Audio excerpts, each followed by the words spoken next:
ઓમ નમઃ શિવાય. જય શિવ પાર્વતી. મિત્રો, આજે આપણે 16 સોમવારની વાર્તા કરીશું.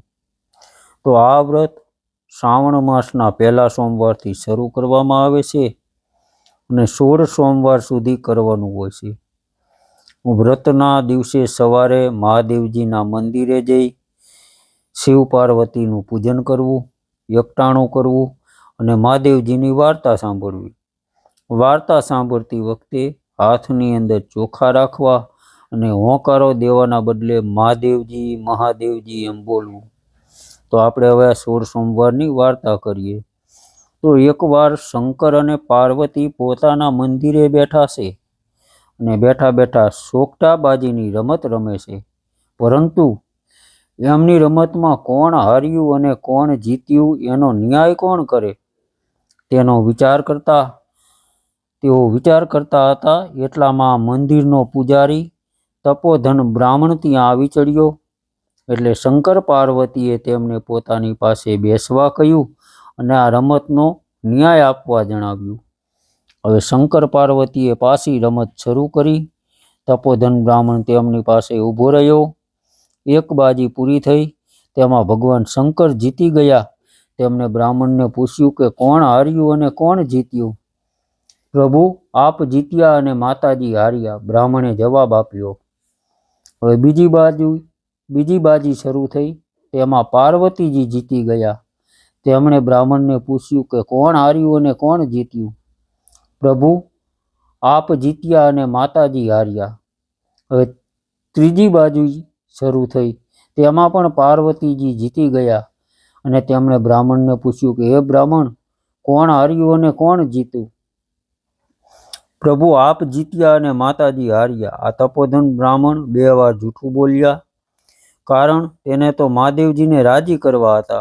આથી પાર્વતીજી ક્રોધે ભરાયા અને બ્રાહ્મણને શાપ આપ્યો કે હે બ્રાહ્મણ, 3 બાજીમાંથી 2 બાજી હું જીતી ગઈ હતી, છતાં તું જૂઠું બોલ્યો અને ખોટો ન્યાય આપ્યો. આથી હું તને શ્રાપ આપું છું કે તારા આખા શરીરે કોઢ ફૂટી નીકળશે. મા પાર્વતીનો શાપ મળતા જ તપોધન બ્રાહ્મણને આખા શરીરે કોઢ ફૂટી નીકળ્યો. બ્રાહ્મણને પોતાની ભૂલ બદલ ખૂબ જ પસ્તાવો થયો. તેણે પોતાને શ્રાપથી મુક્ત કરવા માટે શંકર પાર્વતીને ખૂબ જ આજીજી કરી, ખૂબ જ વિનંતી કરી, પણ બધું નકામું ગયું, કારણ કે આ શ્રાપ તો પાર્વતીજીએ આપ્યો હતો, એટલે કંઈ થઈ શક્યું નહીં. હવે શંકર પાર્વતી પણ ત્યાંથી અંતર્ધ્યાન થઈ ગયા. એટલે તપોધન બ્રાહ્મણ રોતો કકરતો ત્યાંથી ચાલી નીકળ્યો. રસ્તામાં તેને એક મહાત્મા મળ્યા. તેમણે બ્રાહ્મણને રડવાનું કારણ પૂછ્યું. તો તપોધન બ્રાહ્મણે તે મહાત્માને પોતાના દુઃખની આખી વાત જણાવી અને તેમણે આ દુઃખમાંથી ઉગરવા માટેનો ઉપાય પણ પૂછ્યો. ત્યારે મહાત્માએ શિવજીની ખરા દિલથી તપસ્યા કરવાની તેને સલાહ આપી. આથી બ્રાહ્મણ હિમાલયમાં કૈલાસ પર્વત ઉપર શિવજીની તપસ્યા કરવા માટે ચાલી નીકળ્યો. હવે તે જતો હતો ત્યાં રસ્તામાં તેને એક બદામી રંગનો ઘોડો મળ્યો. ઘોડો પણ ઘણો દુઃખી હતો. તેને બ્રાહ્મણને પૂછ્યું કે હે વિપ્રદેવ, તમે આમ રડતા રડતા ક્યાં જાઓ છો? ત્યારે બ્રાહ્મણે કહ્યું કે મને માતા પાર્વતીજીએ શ્રાપ આપ્યો છે, તેનું નિવારણ કરવા જાઉં છું. ત્યારે ઘોડો બોલ્યો કે ભાઈ, તમે મારું પણ એક કામ કરતા આવશો? તો બ્રાહ્મણે હા પાડી.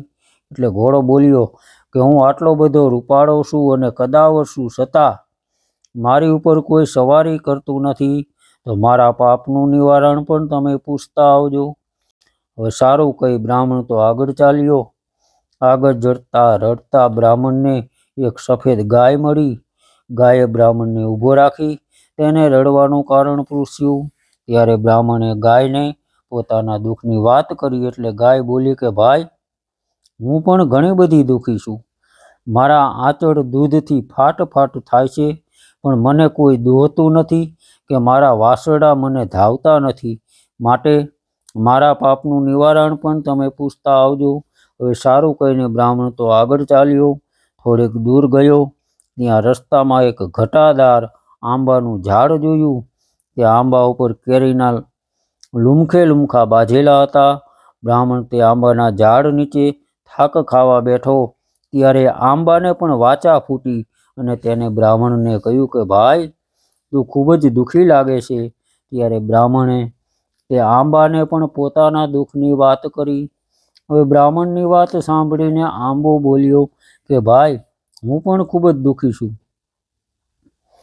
મારા ઝાડ ઉપર સરસ મજાની કેરીઓ આવે છે, પણ મારા ફળને કોઈ ચાખતું પણ નથી, અને જો કોઈ ચાખે તો તે તરત જ મૃત્યુ પામે છે. માટે તમે મહેરબાની કરી મારા પાપનું નિવારણ પણ પૂછતા આવજો. હવે સારું કહી બ્રાહ્મણ થોડી વાર તે ઝાડ નીચે થાક ખાવા બેઠો. પછી તે આગળ વધ્યો. આગળ જતા રસ્તામાં એક તળાવ આવ્યું. બ્રાહ્મણને ખૂબ જ તરસ લાગી હતી, એટલે તે પાણી પીવા માટે તળાવમાં ઉતર્યો. ત્યાં જ તળાવમાંથી એક મગર બહાર આવ્યો અને તેને પણ બ્રાહ્મણને એ જ સવાલ પૂછ્યો. બ્રાહ્મણે એને એ જ જવાબ આપ્યો. ત્યારે મગરે કહ્યું કે ભાઈ, હું પણ તમારી જેમ દુઃખી છું. હું આ શીતળ જળમાં રહું છું, છતાં મારા આખા શરીરમાં બળતરા થયા કરે છે. તમે મારા પાપનું નિવારણ પૂછતા આવશો? સારું કહી બ્રાહ્મણ આગળ વધ્યો. તે હિમાલયમાં કૈલાસ પર્વત ઉપર આવી ગયો. તેણે એક ઝાડ નીચે બેસી ભગવાન ભોળાનાથનું તપ કરવાનું શરૂ કર્યું. તેણે ખૂબ જ કઠિન તપસ્યા કરી. તેના તપથી શિવજી પ્રસન્ન થયા અને તેમણે બ્રાહ્મણને દર્શન આપ્યા અને વરદાન માગવા કહ્યું. હવે બ્રાહ્મણે કહ્યું કે હે મહાદેવજી, આપ મને માતાજીના શાપમાંથી ઉગારો અને મારો ક્રોધ મટાડી દો. ત્યારે શિવજીએ કહ્યું કે હે ભૂદેવ, આ માટે તમે જો ખરા દિલથી 16 સોમવારનું વ્રત કરશો તો જરૂર તમારો ક્રોધ મટી જશે અને તમે માતાજીના શાપમાંથી મુક્ત થઈ જશો. તો હે પ્રભુ, મારે આ વ્રત કઈ રીતે કરવું? ત્યારે શિવજી બોલ્યા કે આ વ્રત શ્રાવણ માસના પ્રથમ સોમવારથી શરૂ થાય છે. તે 16 સોમવાર સુધી કરવામાં આવે છે. શ્રાવણ માસના આગલા દિવસે એટલે કે દિવાસાના દિવસે સૂતરના પીળા રંગના 4 તાતણા ભેગા કરી તેની વચ્ચે થોડા થોડા અંતરે 4 ગાંઠ વાળી તે દોરો ગળાની અંદર પહેરી લેવો. દર સોમવારે વહેલા ઉઠી નાહી ધોઈ મહાદેવજીના મંદિરે જઈ તેમની પૂજા કરવી. દર સોમવારે એકટાણું કરવું. શ્રાવણ, ભાદરવો, આસો અને કાર્તક માસનો છેલ્લો સોમવાર આવે તે 16મા સોમવાર થાય ત્યાં સુધી સોમવારનું વ્રત કરવું. હવે 16મા સોમવારના દિવસે 4.5 શેર ઘઉંના લોટમાં 1.25 શેર ઘી અને 1.25 શેર ગોળ નાખી લાડુ બનાવવા. આ લાડવાના 4 ભાગ પાડી એક ભાગના લાડુ મંદિરના પૂજારીને આપવો, બીજો ભાગ રમતા બાળકને આપવો, ત્રીજો ભાગ ગાયના ગોવાળને આપવો અને ચોથા ભાગનો લાડુ ભાંગીને એક ભાગ વ્રત કરનારે લેવાનો. આમ કરતાં પણ જો લાડુ વધે તો વધેલાનો ભૂકો કરી અને કીડિયારું પૂરવું, ને તેમ કરતાં પણ જો વધે તો તે જમીનમાં દાટી દેવો. આવી રીતે વ્રતનું ઉજવણું કરવાનું. જો આ વ્રત તું શ્રદ્ધાપૂર્વક કરીશ તો જરૂર તારી કાયા કંચન જેવી થઈ જશે. કોઢિયો બ્રાહ્મણ ભગવાન શંકરને પગે લાગ્યો. પછી તેણે ઘોડાના પાપના નિવારણની વાત કરી. ત્યારે ભગવાન શંકરે કહ્યું કે આ ઘોડો આગલા જન્મની અંદર એક વાણિયો વેપારી હતો. તે તોલ માપના ખોટા કાટલા રાખી લોકોને છેતરતો હતો અને લોકોને ઉછીના પૈસા આપી વ્યાજ સાથે બમણા વસૂલ કરતો હતો. તેથી તેની આવી દશા થઈ છે. પણ જો તું આ ઘોડા ઉપર સવારી કરીશ તો તેને બધી તકલીફ દૂર થઈ જશે. પછી બ્રાહ્મણે શંકર ભગવાનને ગાયના પાપની વાત કરી. ત્યારે ભગવાને કહ્યું કે આ ગાય આગલા ભવમાં એક સ્ત્રી હતી. આ સ્ત્રી ભારે ક્રોધી હતી. તે પોતાના ધાવતા બાળકોને પણ જુદા પાડતી હતી. તેથી જ આ પાપનું ફળ તે અત્યારે ભોગવી રહી છે.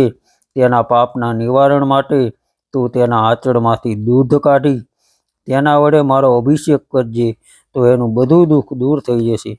પછી બ્રાહ્મણે આંબાનું દુઃખ જણાવ્યું. ત્યારે શંકર ભગવાને કહ્યું કે આ આંબો પૂર્વજન્મમાં ખૂબ લોભિયો માણસ હતો. તેની પાસે ઘણા બધા ધન દોલત હોવા છતાં કોઈ દિવસ તેને દાન પુણ્ય કર્યું નહીં. હજી તેના નીચે ધનના ચરવો પણ દાટેલા છે.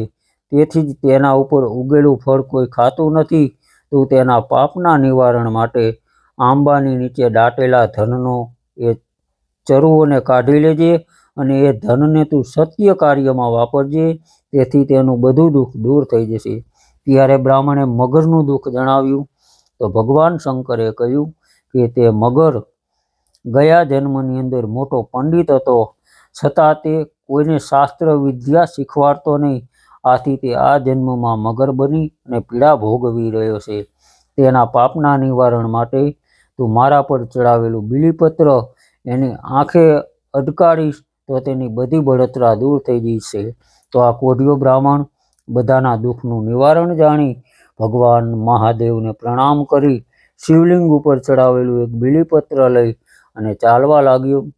તે ચાલતો ચાલતો પહેલા તળાવ પાસે આવ્યો. તળાવના કિનારે પેલો મગર બ્રાહ્મણની રાહ જોઈને જ બેઠો હતો. બ્રાહ્મણે તેને તેના ગયા જન્મની વાત કરી. પછી મહાદેવજીનું ચડાવેલું બીલીપત્ર મગરની આંખે અડાડ્યું કે તરત જ મગરના શરીરની બળતરા ઓછી થઈ ગઈ અને મગરે બ્રાહ્મણનો ખૂબ ખૂબ આભાર માન્યો. ત્યાંથી બ્રાહ્મણ આગળ વધ્યો. રસ્તામાં આવેલ આંબાના ઝાડ પાસે આવ્યો. તેણે આંબાને મહાદેવજીએ કહેલી વાત સંભળાવી.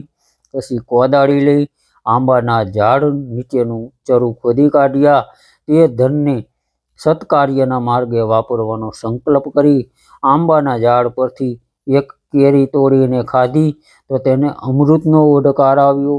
ત્યાંથી બ્રાહ્મણ આગળ વધ્યો. રસ્તામાં પેલી ગાય તેની રાહ જોઈને જ બેઠી હતી. હવે બ્રાહ્મણે ગાયને મહાદેવજીએ કહેલી બધી વાત સંભળાવી.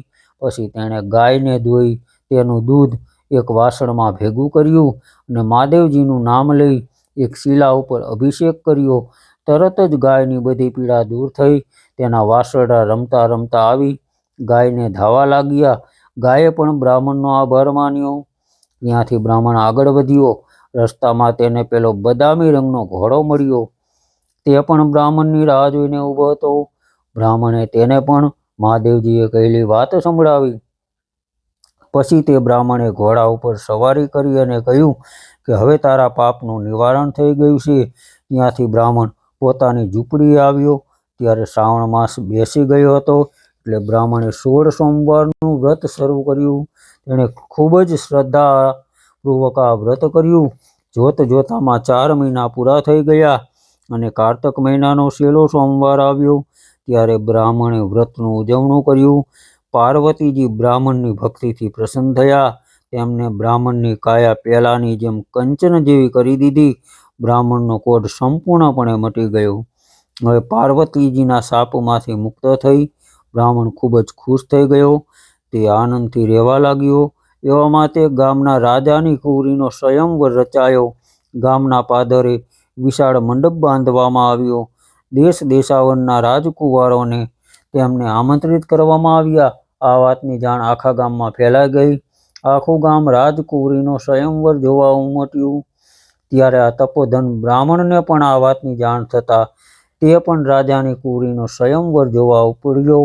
તે ગામના પાદરે પહોંચ્યો. ત્યાં તો વિશાળ મંડપ બાંધેલો જોયો. તેને સુંદર રીતે શણગારવામાં આવ્યો હતો. એ મંડપમાં દેશ દેશાવરના રાજકુંવરો અલંકાર અને વસ્ત્રો સજીને બેઠા હતા. તપોધન બ્રાહ્મણ મંડપના એક ખૂણામાં જઈને ઊભો રહી ગયો. થોડી વારમાં એક શણગારેલી હાથણી વરમાળા લઈને મંડપમાં આવી. તે બધા રાજકુમારોની પાસેથી ફરતી ફરતી એ બ્રાહ્મણની પાસે આવી. તેણે વરમાળા તપોધન બ્રાહ્મણના ગળામાં પહેરાવી દીધી. આ જોઈ આખા મંડપમાં કોલાહલ મચી ગયો. ત્યારે રાજા બોલ્યા કે હાથણી ભૂલે છે, ચૂપ કરે છે. રાજાએ તરત જ બ્રાહ્મણને મંડપની બહાર કાઢી મુકાવ્યો. પછી તેમણે હાથણીને ફરી વરમાળા પકડાવી સ્વયંવરમાં ફેરવી. હાથણી ફરી વરમાળા લઈ ફરતી ફરતી મંડપની બહાર કાઢી મૂકેલા બ્રાહ્મણની પાસે ગઈ અને તેના ગળામાં જ તેને વરમાળા પહેરાવી. આખી રાજસભા બોલી ઉઠી કે ભગવાને ધાર્યું હોય તે જ થાય.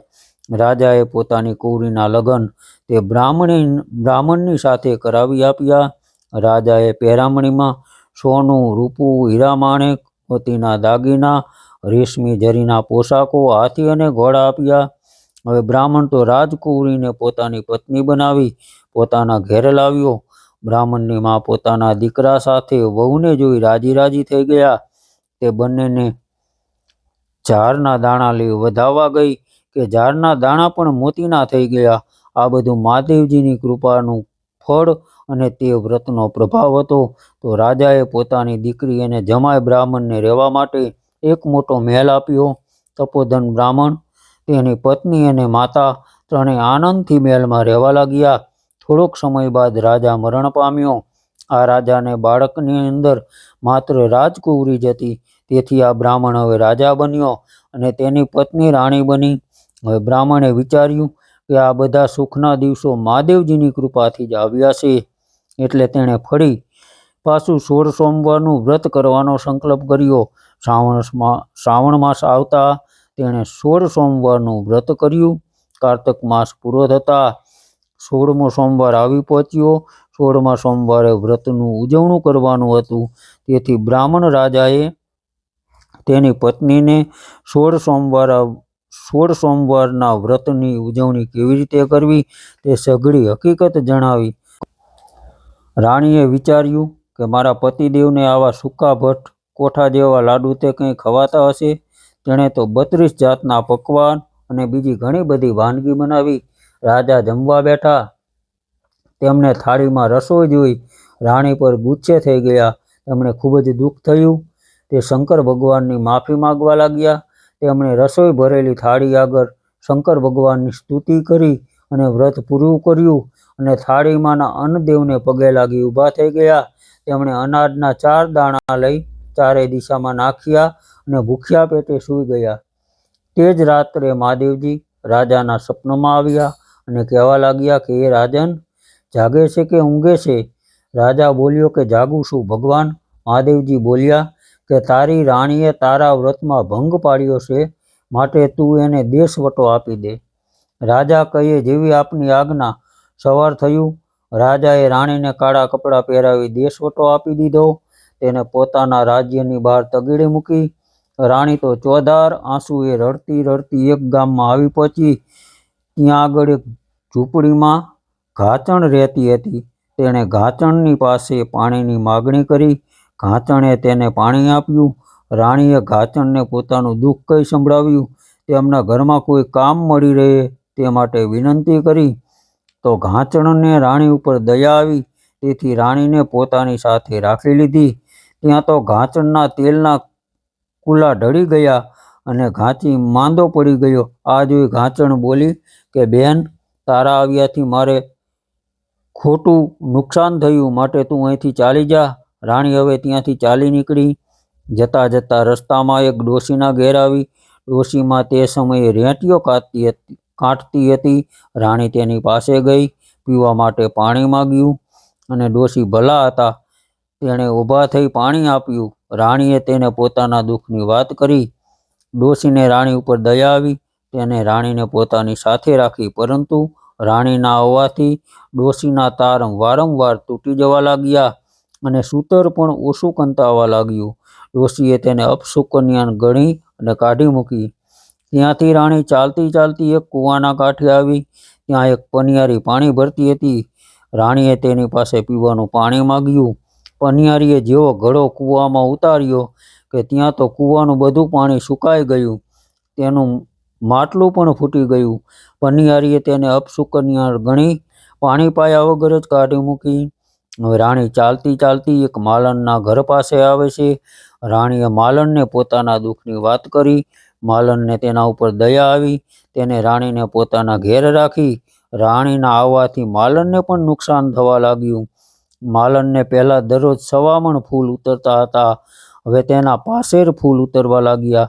તેથી માલણે કહ્યું કે બેન, તારા આવવાથી મને બહુ નુકસાન થવા લાગ્યું છે, માટે તું અહીંથી ચાલી જા. ત્યાંથી રાણી ચાલતા ચાલતા એક સાધુ મહારાજની ઝૂંપડી આવી પહોંચી. સાધુ મહારાજ ખૂબ જ દયાળુ હતા. તેમણે રાણીને આશરો આપ્યો. રાણીને જમવા બેસાડી. થાળીમાં ભોજન પીરસ્યું. જેવી થાળી રાણીને આપી કે થાળીમાંનું ભોજન જીવડા બની ગયા. સાધુ મહારાજ બોલ્યા કે દીકરી, પુસ્તક લાવો, પોથી લાવો, ખડિયા લાવો, કલમ લાવો, તમારા ભાગ્યની રેખા જોઉં. રાણી લેવા ગઈ ત્યાં તો પુસ્તકો પોથી જડતા નથી, ખડીયો કલમ જડતા નથી, લેવા જાય છે તો કાન ખજૂરા અને વિસી કરડવા આવે છે. ત્યારે સાધુ મહારાજ પોતે ઊભા થઈ પુસ્તક, પોથી, ખડીયો ને કલમ લઈ આવ્યા. પહેલું પુસ્તક બ્રહ્માજીનું જોયું, બીજું પુસ્તક મહાદેવજીનું જોયું.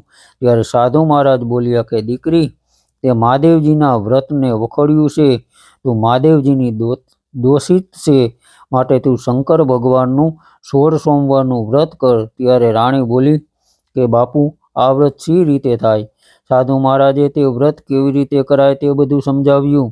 રાણીએ શ્રાવણ માસ આવતા વ્રતની શરૂઆત કરી. પૂરી શ્રદ્ધા અને ભક્તિથી તે વ્રત કરવા લાગી. જોત જોતામાં 16મો સોમવાર આવી ગયો. રાણીએ સાધુ મહારાજને વ્રતના ઉજવણાની વાત કરી. સાધુ મહારાજે તેને બધું સીધું સામાન લાવી આપ્યું. રાણીએ વ્રતનું ઉજવણું કર્યું. રાણીના વ્રતથી શંકર ભગવાન પ્રસન્ન થયા. તેઓ બ્રાહ્મણ રાજાને એટલે કે તેના પતિના સ્વપ્નમાં આવ્યા અને બોલ્યા કે રાજા જાગે છે કે ઊંઘે છે? રાજા કહે, નારે પ્રભુ, હું તો જાગું જ છું. ત્યારે મહાદેવજી કહે છે કે રાણીને દેશવટો દીધો હતો, તેને હવે તું પાછી લઈ આવ. રાજા કહે, હવે ક્યાંથી લાવું? કોયલ જેવું માણસ હતું, વાઘે માર્યું કે વરુએ માર્યું, હવે ક્યાં હોય? મહાદેવજી કહે, વાઘે નથી માર્યું કે વરુએ નથી માર્યું, જે વાટે ગઈ છે તે વાટે તું જા. રાજા ત્યાંથી ચાલી નીકળ્યો. વાટે જતા ઘાંચરનું ઘર આવ્યું. રાજા કહે, બેન, અહીંયા કોઈ રાજાની રાણી આવી હતી? ઘાંચણ કહે, રાણી જેવા રૂપ હતા, પણ રાણી જેવા લક્ષણ ન હતા. રાજા ત્યાંથી ચાલ્યો જાય છે. આગળ જતા ડોશીમાનું ઘર આવ્યું. રાજા ડોશીને પૂછે, માળી, અહીંયા કોઈ રાજાની રાણી આવી હતી? ત્યારે ડોશી કહે કે રાણી જેવા રૂપ હતા, પણ રાણી જેવા તેની અંદર લક્ષણ ન હતા. હવે રાજા આગળ ચાલ્યો. કૂવાના કાંઠે આવ્યો. ત્યાં એક પનિયારી પાણી ભરતી હતી. રાજાને તેને પણ તે જ સવાલ પૂછ્યો અને પનિયારીએ કહ્યું કે ભાઈ, રાણી જેવા રૂપ હતા, પણ રાણી જેવા લક્ષણ ન હતા. ત્યાંથી રાજા આગળ ચાલ્યા. રસ્તાની અંદર માલણનું ઘર આવ્યું. તે ઘરમાં જઈને પૂછે, બેન, અહીં કોઈ રાજાની રાણી આવી હતી? ત્યારે માલણ કહે, રાણી જેવા રૂપ હતા, પણ રાણી જેવા તેની અંદર લક્ષણ ન હતા. હવે રાજા ફરતો ફરતો પેલા સાધુ મહારાજની ઝૂંપડી આવ્યો. રાજાને થયું કે કોઈ કટકો રોટલો આપે તો ખાઈ પીને પાછો જાઉં. તેને ઝૂંપડીની બહાર રહી બૂમ પાડી, અંદર કોઈ છે કે નહીં? સાધુ મહારાજ બહાર આવ્યા. તેમણે રાજાને અંદર પધારવા માટે આવકાર આપ્યો. રાજા ઝૂંપડીની અંદર આવ્યા કે બંને પતિ પત્ની એકબીજાને જોઈ ખૂબ જ રાજી થઈ ગયા. હવે રાણીએ સાધુ મહારાજની ઓળખાણ આપતા કહ્યું કે બાપુ, આ મારા પતિદેવ છે, તેઓ મને તેડવા આવ્યા છે, હવે મને જવાની રજા આપો. ત્યારે સાધુ મહારાજે કહ્યું કે દીકરી સાસરીએ શોભે અને હાથી રજવાડે શોભે. તો રાણી કહે, બાપુ, તમને દુઃખ પડે તો હું શી રીતે જાણું? ત્યારે સાધુ મહારાજે ફૂલનો દડો આપ્યો, ઘીનો દીવો આપ્યો અને કહ્યું કે દીકરી, જો દીવો ઠરી જાય અને આ ફૂલનો દડો કરમાઈ જાય તો જાણજે કે તારા બાપને દુઃખ પડ્યું છે. હવે રાજા રાણી અડધી વાટે ગયા. ત્યાં તો ઘીનો દીવો ઠરી ગયો અને ફૂલનો દડો કરમાઈ ગયો. રાણી કહે, રાજા, વેલ પાછી વાળો, મારા પિતાને દુઃખ આવ્યા. રાજાએ વેલ પાછી વાળી. ઝૂંપડીમાં આવી જુએ તો સાધુ મહારાજ માથું બાંધીને સૂઈ રહ્યા હતા. રાણીએ કહ્યું કે બાપુ, તમને શું થયું? બેટી, મને કંઈ થયું નથી, હું તો તમારું પારખું જોતો હતો. સાધુ મહારાજે બીજી વાર દીકરીને 1.25 લાખનો ગવારો અને એક અમીનો કૂપ આપીને કહ્યું કે દીકરી, જ્યાં બાળતા આવ્યા ત્યાં ઠારતા જજો. ત્યાંથી રાજા રાણી તેઓ માલણના ઘેર આવ્યા. માલણને પાછા 1.25 મણ ફૂલ ઉતરવા માંડ્યા. એટલે માલણ બોલી કે બેન, એક ઘડી બેસતી હોય તો 2 ઘડી બેસ, તારે આવે મારું સારું થયું. ત્યાંથી રાજા રાણી કૂવાને કાંઠે આવ્યા. રાણીએ દોરડા સાથે બાંધેલો ઘડો કૂવામાં નાખ્યો. કૂવો પાણીથી ભરાઈ ગયો. ત્યાંથી રાજા રાણી ડોશીમાના ઘેર આવ્યા. તે સમયે ડોશીમા રેટીઓ કાઢતા હતા, પણ તેમના તાર વારંવાર તૂટી જતા હતા. રાણીએ ડોશીની પાસે જઈ જેવો રેટિયાને હાથ લગાડ્યો, તરત જ લાંબા લાંબા તાર નીકળવા લાગ્યા. આથી ડોશીમા રાજી થઈ ગયા અને બોલ્યા કે બેન, એક ઘડી બેસતી હોય તો 2 ઘડી બેસ, તારે આવ્યાથી મારે સારું થયું. ત્યાંથી રાજા રાણી ઘાંચણના ઘેર આવ્યા. ઘાંચણના તેલના કુલા ભરાઈ ગયા. બીમાર ઘાંચી સાજો થઈ ગયો. ત્યાંથી રાજા રાણી પોતાના મહેલ પાછા ફર્યા. રાજાએ આખા નગરને રાજમહેલમાં જમવા માટે બોલાવ્યું. પછી રાણી એકટાણા કરવા લાગ્યા. રાણીએ કહ્યું કે મારે હજી મહાદેવજીની વાત કહેવાની છે. બધાએ જમી લીધું. હવે વાત કોની આગળ કહેવી? વાત ભૂખ્યા માણસને જ કહેવાય. તો રાજાએ ગામમાં ઢંઢેરો પીટાવ્યો. તો એક ઘરમાં સાસુ વહુને ઝઘડો થતા સાસુ ભૂખી હતી. રાજાએ તેમને તેડાવ્યા. ડોશીમાં કહે, ભાઈ, હું તો કાને બેરી છું, આંખે આંધળી છું, પગે લૂલી છું, કેવી રીતે આવું? રાજાએ તેના માટે એક વેલ મોકલાવી. તેમને મહેલે તેડાવ્યા. પછી રાજાએ કહ્યું કે ડોશીમાં, તમે સાંભળો તો પણ મહાદેવજી કહેજો, અને ન સાંભળો તો પણ મહાદેવજી કહેજો. રાણીએ વાત કહેવા માંડી. ડોશીમાં સાંભળતા નહીં, તો પણ મહાદેવજી મહાદેવજી બોલ્યા કર્યું. મહાદેવજીની વાર્તા પૂરી થઈ. તરત જ આ ડોશીમાના બધા અંગો સરખા થઈ ગયા. તે કાને સાંભળતી, આંખે દેખતી અને પગે ચાલતી થઈ ગઈ. ડોશીમા તો ખૂબ જ ખુશ થઈ ગયા. તે રાજા રાણીનો આભાર માનવા લાગ્યા. ત્યારે રાજા અને રાણીએ કહ્યું કે માજી, આ બધો પ્રતાપ તો મહાદેવજીનો છે. ડોશી ચાલતા ચાલતા પોતાના ઘેર પહોંચ્યા. તેમને ચાલતા, દેખતા અને સાંભળતા જોઈ બધા અચરજમાં પામ્યા. ઘરે પહોંચ્યા તો ડોશીમાના દીકરા અને વહુ પણ નવાઈ પામ્યા. તેમણે કહ્યું કે માં, તમને આવા રૂડા કોણે કર્યા? માજીએ કહ્યું કે મને મહાદેવજીની વાત સાંભળતા આ ફળ મળ્યા છે. તો આ વ્રત કરનારને કેવા ફળ મળતા હશે? પછી તો ડોશીમાએ તેના દીકરા વહુને પણ આ વ્રત કરવા માટે જણાવ્યું. આ વ્રતના પ્રભાવ જાણી આખા ગામના લોકો ભગવાન શંકરના 16 સોમવારનું વ્રત કરવા લાગ્યા. ભગવાને દરેકની મનોકામના પૂર્ણ કરી. સમય જતાં રાણીએ એક સુંદર રાજકુમારને જન્મ આપ્યો. આ કુંવર યુવાન થયો અને બ્રાહ્મણ રાજા રાણી ઘરડા થયા. એટલે રાજા રાણીએ પોતાના રાજકુંવરને ગાદી સોંપી. બંને જણા મહાદેવજીની ભક્તિ કરવા લાગ્યા. રાજકુંવર પણ માતા પિતાની માફક 16 સોમવારનું વ્રત કરવા લાગ્યો. તો હે શિવજી, તમે જેવા રાજા રાણીને ફર્યા, તેવા તમારું વ્રત કરનાર, તમારા વ્રતની વાર્તા સાંભળનાર તથા તમારા વ્રતની વાર્તા કરનાર સૌને ફળજો. ઓમ નમઃ શિવાય. મિત્રો, તમને આ વિડીયો ગમ્યો હોય તો લાઈક કરો અને શેર કરો. આવા અવનવા વિડીયો જોવા માટે આપણી ધાર્મિક સવર ચેનલને સબસ્ક્રાઈબ કરો. બધાને જય શિવ પાર્વતી. ઓમ નમઃ શિવાય.